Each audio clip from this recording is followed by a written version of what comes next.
Abu Nawas nekat isengi Baginda Raja. Kali ini aksi jahil yang dilakukan sosok humoris itu terbilang kelewat batas. Pasalnya, Raja hampir saja kehilangan nyawa hingga sangat murka. Perbuatan iseng Abu Nawas sebenarnya semata-mata hanya ingin membalas atas perlakuan Baginda Raja kepadanya. Pasalnya, bukan sekali dua kali saja, Abu Nawas juga beberapa kali hampir celaka karena perbuatan usil Baginda Raja. Saat ini Baginda Raja diselimuti amarah yang sangat memuncak. Cari Abu Nawas, tangkap dan bawa ke sini. Perintahnya, beberapa pengawal kerajaan langsung berangkat menuju rumah Abu Nawas. Sesampainya di sana, mereka menangkap Abu Nawas dengan kasar. Apa-apaan ini? Apa salahku? Tanya Abu Nawas ketakutan. Kami diperintah Baginda Raja untuk menangkapmu. Kalau kamu menolak, kami tetap akan membawamu dengan cara paksa, jawab para pengawal. Abu Nawas pun hanya bisa pasrah. Ia kemudian digiring ke istana dan dihadapkan kepada Baginda Raja.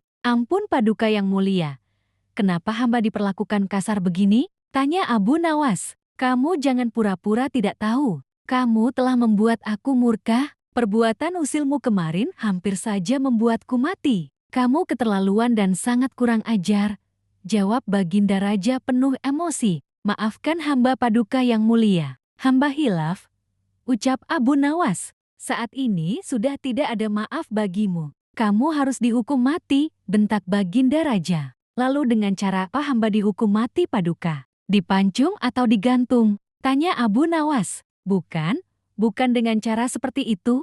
Karena hukuman seperti itu hanya jadi bahan lelucon bagimu, balas Baginda Raja bertambah emosi. Abu Nawas menangkap keseriusan pada diri Baginda Raja. Sepertinya Paduka tidak main-main. Ia terlihat sangat marah padaku, pikir Abu Nawas. Bahkan para menteri dan prajurit menundukkan kepala.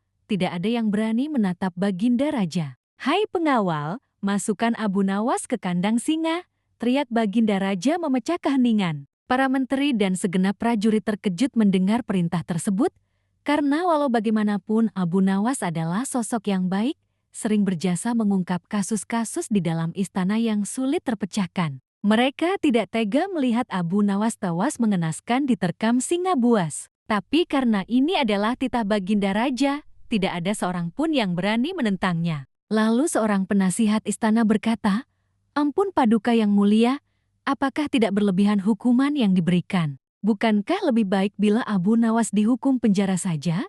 Ujar penasihat istana coba membela Abu Nawas. "Kalau tidak suka dengan keputusanku, kau boleh ikut dengan Abu Nawas," hardik Baginda Raja. Sang penasihat istana hanya terdiam. Ia tidak berani membantahnya. Sementara Abu Nawas tertunduk lesu mendengar keputusan tersebut. Tubuhnya langsung lemas dan gemetaran. Namun ketika hendak dimasukkan ke kandang singa, Abu Nawas berkata, "Ampun Paduka yang mulia, hamba ikhlas menerima hukuman ini dan hamba sudah pasrah. Tapi berilah waktu hamba 3 bulan. Hamba ingin agar di akhir kematian disibukkan oleh amal ibadah." Sejenak Baginda Raja terdiam. Tidak beberapa lama kemudian Baginda Raja berkata, "Baik, aku kabulkan permintaanmu. Tapi selama itu pula kamu harus hidup dalam penjara dan kamu dilarang menemui keluargamu." Abu Nawas pun menyetujui syarat tersebut. "Kalau diperkenankan, bolehkah saya minta satu permintaan lagi?" tutur Abu Nawas. "Apa permintaanmu?" tanya Baginda Raja. "Supaya kehidupan hamba di dalam penjara tidak membosankan, izinkan hamba memberi makan singa yang ada di kandang," jawab Abu Nawas. "Tidak masalah. Nanti ruang penjaramu bersebelahan dengan kandang singa," ujar Baginda Raja. Maka dimasukkanlah Abu Nawas ke penjara. Pada bulan pertama, Abu Nawas melalui waktu dengan beribadah. Sedangkan tiap pagi dan sore diisi memberi makan singa. Pada bulan kedua dan ketiga, Abu Nawas makin tekun beribadah. Ia juga lebih rajin memberi makan singa. Abu Nawas memperlakukan singa itu layaknya sahabat. 3 bulan pun berlalu dan tibalah saatnya bagi Abu Nawas untuk menjalani hukuman atas perintah Baginda Raja. Beberapa pengawal istana memasukkan Abu Nawas ke kandang singa. Sementara para menteri yang ikut menyaksikan merasa iba dengan nasib Abu Nawas. Tapi tiba-tiba terjadi peristiwa tidak terduga saat Abu Nawas berada di dalam kandang singa. Singa tersebut tidak menerkam, tapi justru menjelati kaki dan tangan Abu Nawas. Abu Nawas pun membalasnya dengan mengelus-elus tubuh dan kepala singa. Singa yang terkenal buas ini mendadak tunduk dan nurut kepada Abu Nawas.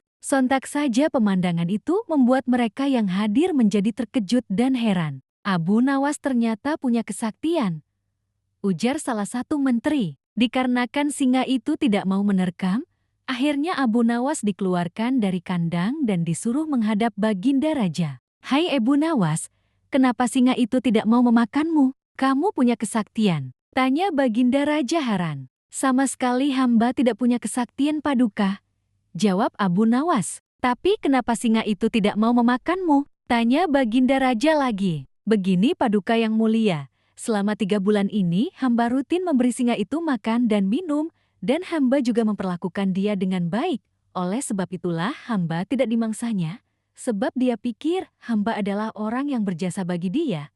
Padahal hanya 3 bulan hamba memperlakukan dia dengan baik. Dia memang seekor singa yang buas, tapi dia tahu balas budi. Buktinya dia tidak memaksa hamba. Sedangkan Paduka sendiri bertahun-tahun hamba mengabdi kepada Paduka dan berjasa bagi istana ini, tapi hanya karena satu kesalahan Paduka begitu tega menjatuhkan hukuman mati kepada hamba, tutur Abu Nawas menjelaskan. Mendengar hal itu, Baginda Raja pun menyadari akan kesalahannya. Maafkan aku Abu Nawas, aku telah berbuat hilaf. Baiklah, sekarang kamu boleh pulang dan ini ada hadiah uang untukmu dan keluargamu. Terimalah sebagai rasa terima kasihku karena telah menyadarkanku, ujar Baginda Raja. Berkat kecerdikannya, Abu Nawas kembali lolos dari hukuman mati. Wallahu alam bisawab.